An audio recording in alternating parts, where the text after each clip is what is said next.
Hey everyone, what's up and welcome back to the Shiny Raikou channel. Now, I'm going to show you a deck profile for the same Calamity's version of Pendulum Magician that I've been playing. Topped again with it and you guys wanted to see it. I honestly wasn't going to post the deck profile because I think the ban list is going to drop in a few days. So it just doesn't make any sense to me. But you guys just wanted to see it and wanted to hear the tournament go, so I'm going to tell you. For the tournament, let me think how I should start. It went really good in Swiss. Dropped a lot of tools. The deck does not do well going second, but I succeeded somehow. Um, it's not that the deck can do well going second, it's just that you don't play a lot of things to clear boards going second. So it's not like you'd play Endymion. Endymion going second is amazing, but for this, it's just that you want to do your combo and that's it. And remember, your combo always win. I've never lost a game where I've Calamities lock anyone. It's more of an impossible to do.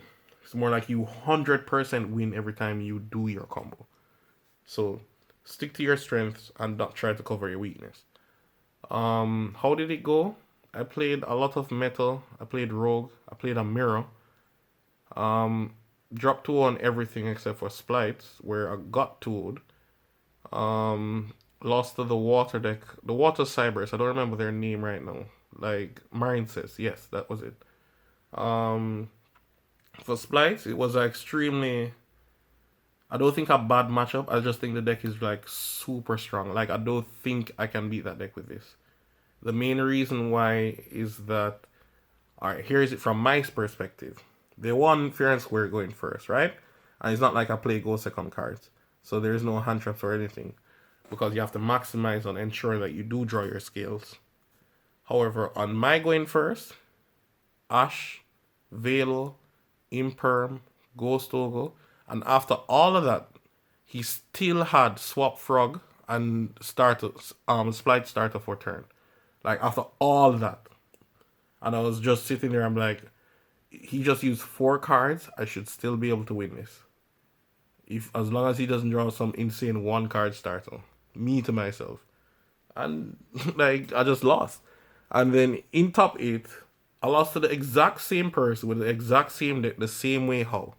They just draw way too many hand traps. It's not like the monsters are that dangerous. You can always sphere mode them away. But like I just don't get a chance to play Yu-Gi-Oh! So that is what it is. Now to be fair, what I do to persons isn't nice either, so I'm not going to feel bad. But it would be nice to play a little Yu-Gi-Oh! Here and there. Now, I'm going to go through the deck profile quickly, because I don't want to consume all the time. First off, we play the Turbo Engine, Astrograph and Stargazer, Triple Chrono and Time Gazel. We play also Triple Curtain Razel. Then the new stuff, Passing Glido, which I would play 3 of, but I lent away 1, and I've never seen it since. And the person doesn't even play it. But anyways, after that we have 3 Anti-Human Missile, Lionel Messiah. Now, moving on. This part of the deck was phenomenal throughout the whole tournament. It was great, excluding Messiah, which you guys most likely have never seen before or even seen played in a deck, even if you know what it does. It's the first Cyber Pendulum monster to ever be created. Technically, it's a turbo card because all we're trying to do here is put 2 monsters on the field. One of them has to be a Pendulum or going to be on the Pendulum, which then adds a Pendulum monster from our deck to our hand. Any Pendulum monster. So technically, you're going +1, and your monsters are going to fly back, granted you have scales. So you actually most likely win +4 doing all of this. No, that is true for every card here except for Misa. Because he replaces himself by summoning a next Pendulum monster. Sorry, placing a next Pendulum monster in the face of extra deck, just to summon himself. Now this combos extremely well with Darkworm, which I did play at the day, but I'm not playing it anymore because Darkworm was very inconsistent. A lot of times I opened with Gate 0 unnecessary. Like I saw Gate 0 almost every single opening hand throughout the whole tournament. So I'm just really not into that anymore. And here is it. If you don't find Darkworm in specific, Messiah is not going to carry far. So it does carry far with Joker, but in other words, you see if your Pendulum monster isn't giving you a +1, Messiah doesn't help you. It just evens out the board state. So it does, granted, puts on the Link monster on the board, but it doesn't actually advances you forward. In terms of, if you didn't draw scale, you're not going to get any pluses from him because he's just going to make you forced to draw a next scale. So you're going to have to Pendulum someone raw. If you find like a pen call with it, it fixes every single issue. But granted, if you don't find anything, he's not going to help you. However, apart from that, his scale effect is not really that great. It works against every fusion deck in the meta except for Tier Elements. Well, even Tier Elements. And it will help you against Numeron because they can't send spell cards to the graveyard or traps. They will have to banish them. So in other words, some decks can't activate if they have to send spell or traps as cost, which is nice. Now, you just use it as an extender really, and the card was really calling to me like this is its moment, and it performed well throughout the tournament until I drew multiples, where it was really bad. And the thing is to it now, the deck suffers from an issue with low scales. You don't play a lot of low scales, and if you don't find any, you're in tough luck. So what these cards facilitate for you, they're all low scales. So even if you don't need them, they're low scales, so they're really good. So it's a win-win situation with them. This card does so much for the deck in specific because it's a level 5 monster, meaning I don't have to tutor out a level 5 on my own. It's already facilitating that. And it's like extendo. I need to play 3 copies. I just need to get 3 copies. The card was really good. And how consistent I did the Calamity's lock, even while interrupted, 100%. 100%. So it was stupid good. Next up, we have Triple Joko, Keyboard, Celestial. Contemplating really playing 2 Celestial. It just come up a lot, and it's actually really good.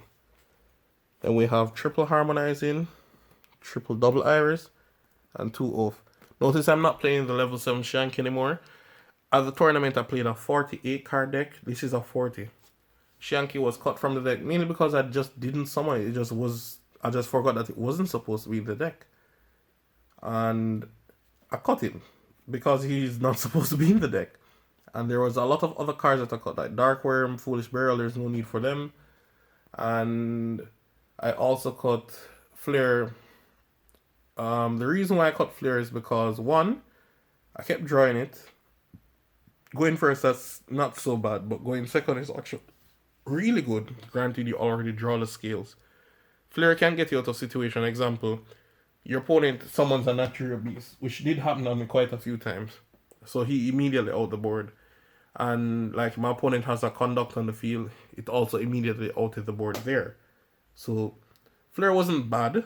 It's a 2/9 beat stick. So if my opponent has, example, conductor plus natural beast, Flare immediately gets me out. But to draw it and know that I'm hellbent on just doing my combo, I automatically win as long as I do my combo. It just didn't make any sense. So I cut it from the deck. Also because Flare was mainly there to work as a Foolish Burial with your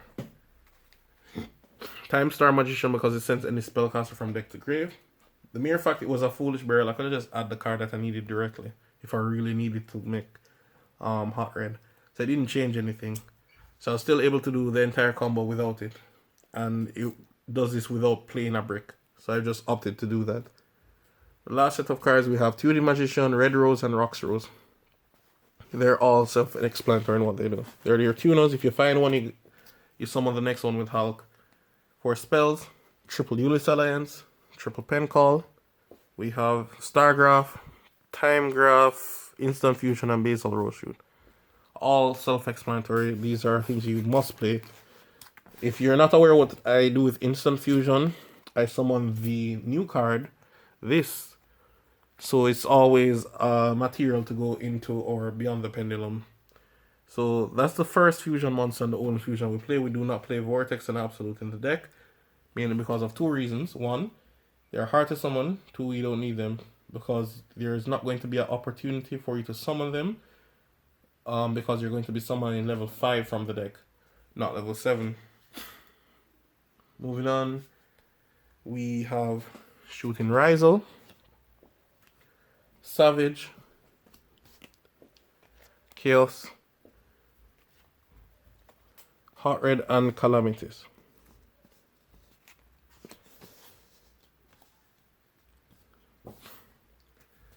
For Exceeds, we have Time Star. Now, this one is not a must play, but I would refer it to you. Raiders Knight and Ark Rebellion. These cards steals wins on their opponent's noses. They have done so much for me. I played access code at the tournament over this, and I instantly regretted it. This was so much better because I didn't need to summon access code. Every time I summoned access code, I was already in the lead. And I couldn't get into access code without my opponents doing something. While with this, it negates their entire board and claps them for game all on its own. And persons think that this card is not as powerful as it seems. I'm going to tell you this, that Ark Rebellion negates the cards permanently, and it gives attack permanently. So with those two being said, persons don't really understand. You see, even if they lived, they still can't do anything about it. It can't be destroyed by card effects. Most decks automatically lose when they see this. And that's what happened for me. I'm just sad I didn't play it at the tournament because it did come up. And I would have won against Sprite if I managed to get this out. Sad. We play Barrel Head, which is also a card that you can cut. So these three can be moved if you want to play Access Code and Baron. I did have Baron at the tournament, and Baron went well, but it's just that majority of the time it was there, it just wasn't necessary. We have Beyond the Pendulum, Hulk, Double Celine, and Apolloso. The reason why I'm playing this is that a lot of persons, well, it's easier for me to summon than actual Moral Sword, and a lot of persons can't really out this very easily. So automatically you just go first. Once they're looking at this, they automatically have to find a way out. They don't even get to clear your board because you just negate the out and automatically win. It's going to clear their entire board. It can attack down every single monster on their side of the field. It cannot be destroyed by battle. It cannot be destroyed by card effects. All these things. You don't play a rocket monster, so it can't negate. So please don't look at that. Next one up, we're going to do a combo for everyone. Now, today I'm not going to go through Pen Call plus Dark Worm. I think I'm going to give you guys a nice change of pace. I'm just going to do a different 2-card combo. Now, these are like cards that you normally draw. This is just an average hand for you. These two. This is full combo, but you don't get through to the end board like how you would want. The end board is not perfect, but I assure you that you would like the process regardless. So, I don't have any monsters on the field. Special Summon Passing Glider, Cyber Dragon. Normal Summon Joko, effect. Get Monkey Board. Scale the Monkey Board, effect. Get Celestial, Scale Celestial. So that's all real nice. From here, we will link into or Beyond the Pendulum and use its effect to add Harmonizing. Please remember, Harmonizing plus any monster is full combo, even if you didn't have a monster on the field. So yeah, the mere fact I have everything already means I get plus the lock. Now, for me, I'm not going to lie to you. I'm going to give you guys the boss skill right here. The mere fact that Monkey Board is in the scale means I cannot Hot Red them. So you can take that off your mind. This combo will not summon Hot Red. And throughout the tournament, a vast majority of the time it wasn't necessary because I played a lot of duels and I only negated one Dark Ruler and I only negated one Droplets. And no, my apologies. The Droplets went through. No, I negated one and the second Droplets that activated on me went through. But here's the kicker to it. The Droplets that went through on me I still won anyways because this pulled back the monster and they didn't know it would have done that. So yeah.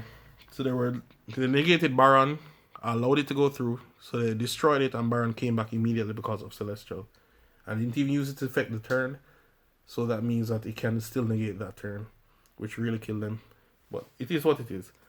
So you Pendulum summon all three and use Harmonizing effect I'll get to summon a monster from deck. Now, granted, we already have the level 5 on field, so if we actually had like Oathing Scale, I would have summoned level 4 from deck instead of what I'm doing now. So I normally operate on the left side because Captain America told me so. And so I'm going to link off with both of these.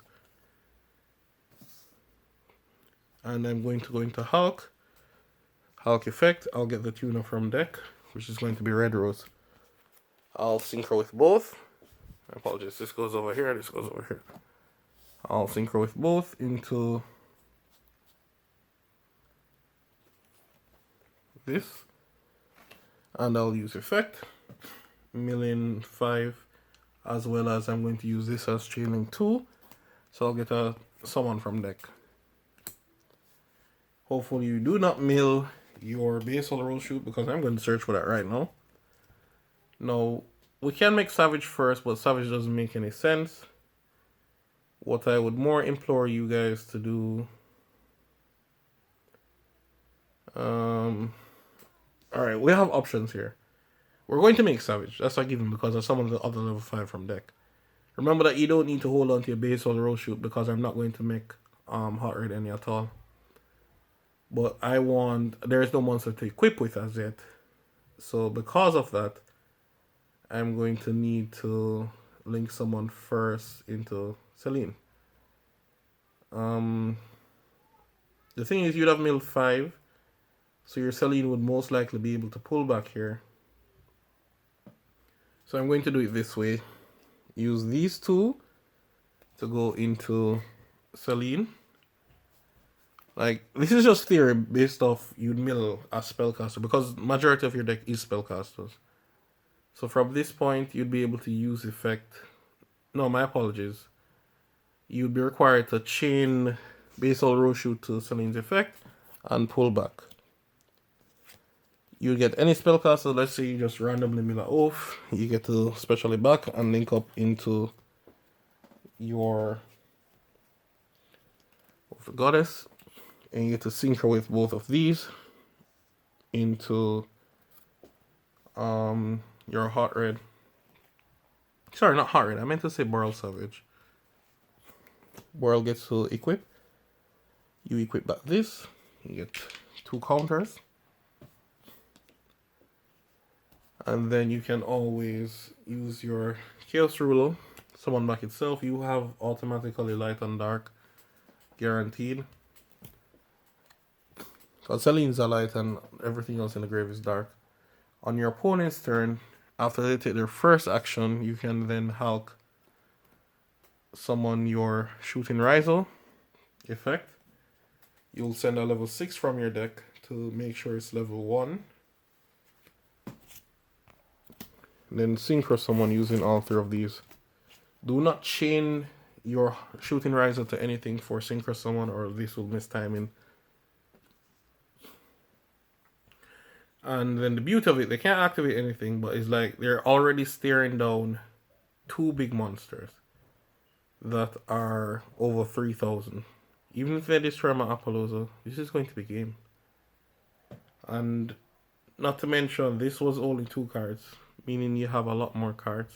Especially that I used Chaos, that means you're going to start off the turn with 5 cards if you do this combo.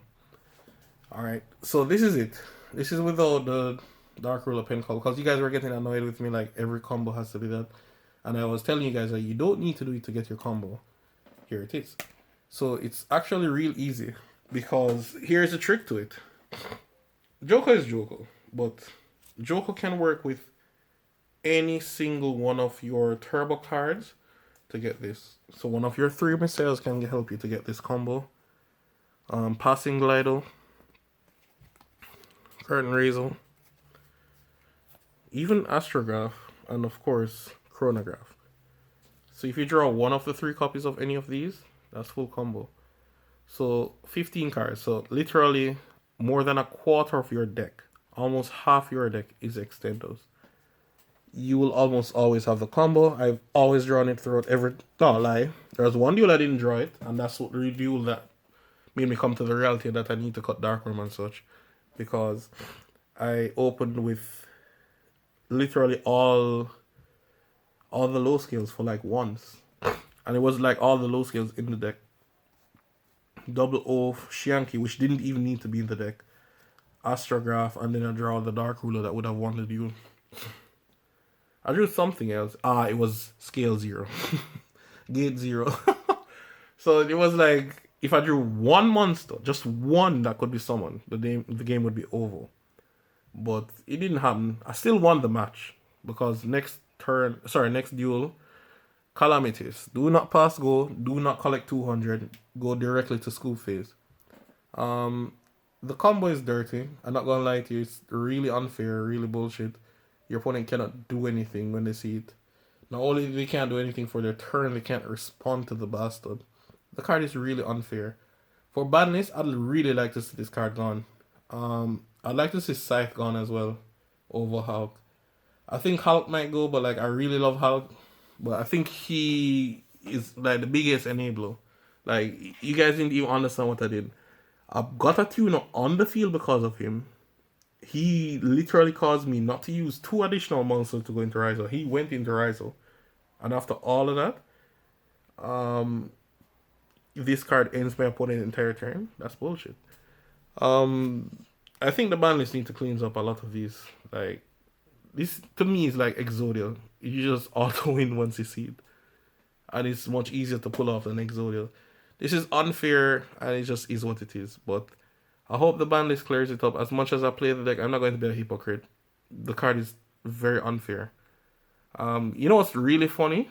Because I don't like playing Yu-Gi-Oh anymore. Mostly because every single step of the way, persons try to find a way for you to not play Yu-Gi-Oh. So that's what Yu-Gi-Oh is about now, making your opponent not being able to play. And then they wonder why the game isn't fun anymore. So it is what it is from me. As I said, top 8, I immediately got kicked right out. So you guys can tell me what you guys think down below. If I came up place, I don't think it would be 6th place. So if I had to name my exact place, it would be 6th. But it is what it is. Rate, comment, subscribe, and I'm out. Peace. Have a great day.